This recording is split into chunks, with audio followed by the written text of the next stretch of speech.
Well, it's very kind of you to come here and join our conference today. May I ask why you have come? I think I've already answered that question. I've just come because I'm a member of Greenpeace, and Right.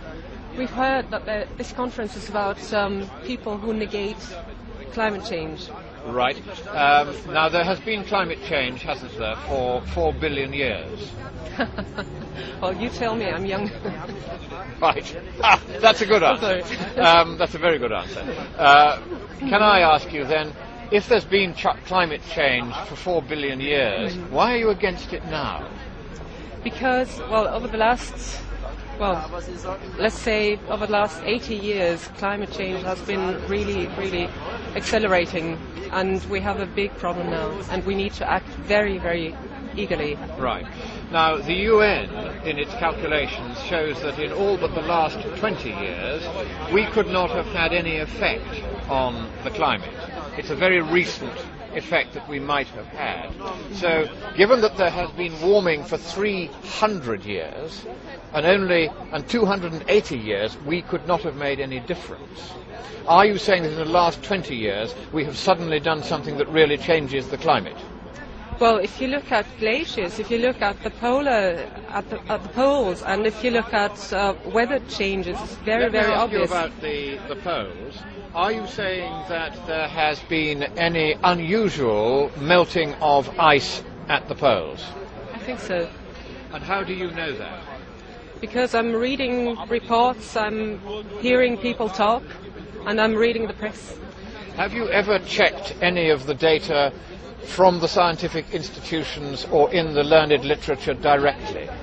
Well, I have checked the reports from, for instance, the reports from Greenpeace, because they And Greenpeace is a campaigning organisation, isn't it? What do you mean by campaigning organisation? Well, it's not a weather bureau, is it? No, of course not. No. So my question then is, why do you believe reports, whether from Greenpeace or anybody else, without having actually checked them? I mean, I've seen it because I'm from Norway, actually. I'm from Norway, and I've seen glaciers 20 years ago, and they were much bigger than they are now. And I see that fauna and flora is changing in Norway because of global warming. But this has been happening for 4 billion years, as we agreed before. You will get changes sometimes towards cooling and sometimes towards warming. That's right, but it hasn't happened so quickly as over the past 20 years, as I've observed it myself. I see. Let me ask you this question then. In the last 10 years, how much has global temperature gone up? 0.7 degrees. In the last 10 years? No, not in the last. No, I'm asking about the last 10 years. Well, I just have to guess. Guess? I would say 0.1 degree. Right, it's actually gone down very slightly, about 0.05 degrees. It's gone down for 10 years. In fact, it hasn't increased statistically significantly for 15 years out of the 20 years you were talking about. May I ask a question? How do you know that? Because I take the data from the satellites, and I then plot what is called the least squares linear regression trend, which means if you have a stochastic data set, one which jumps up and down, you can process it mathematically to show what its trend is over a given period. And over the last 15 years, there has been no statistically significant increase in temperature at all. Those are the facts. How do you react to those facts? I think it's positive thinking, quite honestly. You think it's good news? It's absolutely good news, yeah. If you tell me this, and if this is true. Well, I can assure you that it is true, because there will be no point in my lying to you, because you could so easily check it for yourself. So my next question is, given that we haven't had any global warming for 15 years, and we've had, in fact, cooling for the last 9 years, why do you think it is so urgent that we should suddenly turn the cooling around or make the cooling go still faster? Well, honestly, I have to check it first before I can approve of what you say. Right. Actually, I have to go. Would you also be surprised to learn that in the last 30 years there has been virtually no change in the amount of sea ice in the world? I cannot believe this. When you say you cannot believe it, is it for you a matter of faith that there has been a lot of ice melting in the North Pole and the South Pole?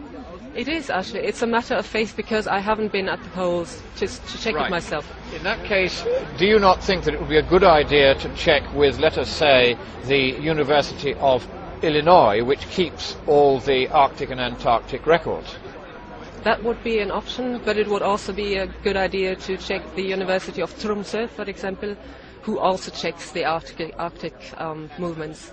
Right, but the University of Tromsø doesn't do what the University of Illinois does. What that does is it takes the Arctic and Antarctic sea ice extents and it plots a global sea ice extent, which, you will be surprised to learn, shows almost no change in 30 years. How do you react to that news? I doubt it. And why do you doubt it? Because I need to read it myself and I need to inform myself on your results or the results that you're telling me. Let's talk next about hurricanes then. Do you think there have been more and worse hurricanes in recent years? I believe so. And why do you believe so? Because I've read all about it, and I mean Katrina... And where have you read about it? Well, in papers, in studies and books. So it would surprise you to learn then that what the data show from the National Oceanographic and Atmospheric Administration is that there has been no increase in land-falling Atlantic hurricanes on the United States coast for 150 years. You will be surprised to learn that. It would be so lovely to believe it. It would be so great. Right, very good. All of these facts I'm giving you, of course, you can check independently, and I'm not making any of this up. Why should I? So here is my next question.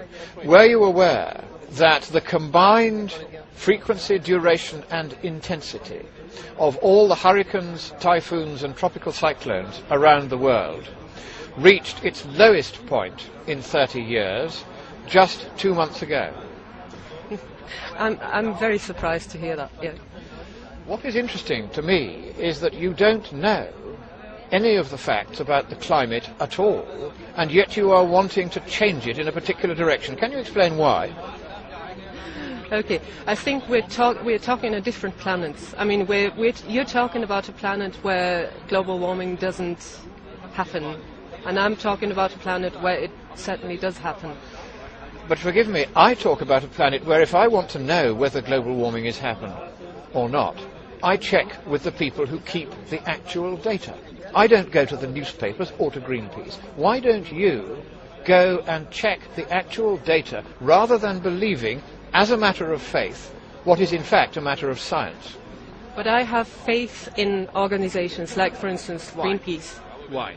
And I don't have, I mean, I have a private life as well, and I have a job life, and I don't have the time to check all, or to call the University of, which one was it? Well, if you want to check the Arctic and Antarctic ice records combined into a global ice anomaly, you go to the University of Illinois. There's a website called Cryosphere Today. It takes 10 minutes to look it up. Okay, So my concern here is that you are campaigning about something which, if you will forgive me, you appear to know absolutely nothing about. But I mean, the majority of the world and the scientists then in your eyes doesn't have anything or doesn't have a clue about what they're talking about. Is that when you what say you're the telling majority me? of scientists, how have you established what the majority of scientists think? Well, I'm reading papers and I'm listening to people who have something to say about global warming. So you have not actually interviewed the majority of scientists? You have not seen any survey which has interviewed the majority of scientists? No, of course not. So you're guessing? No, I'm not guessing. Well, once again, see, in the room where I have just been, there were something like 50 scientists, not one of whom believes one thing or another about science. They check.